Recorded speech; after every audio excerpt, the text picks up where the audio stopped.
Hey everybody, what is going on? I hope you guys are all doing well, and welcome to another tutorial video. In this video, I'm going to be explaining to you guys how you can test out the PayPal payment gateway on WooCommerce. So let's get right into it. As you can see, I am using a Technology Ally article for this because I do not have access to the money to purchase the business plan on WordPress, so I cannot use WooCommerce. However, these steps are very well lined out and they are very understandable, so I'll just be using them as a replacement because I really cannot access WooCommerce at all.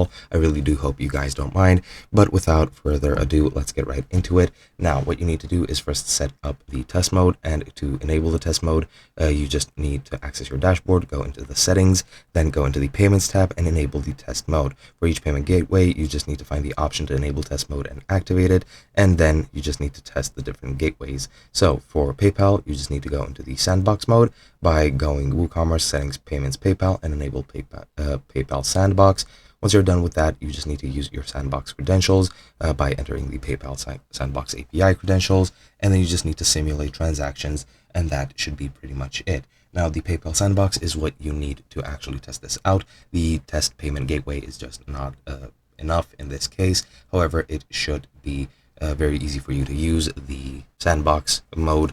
You just need to find the API on the internet and add the API credentials to be able to use it very easily, and that should be all you really need. Again, sorry I couldn't show you guys in person. However, I do hope you guys enjoyed, and I'll be seeing you guys in another video.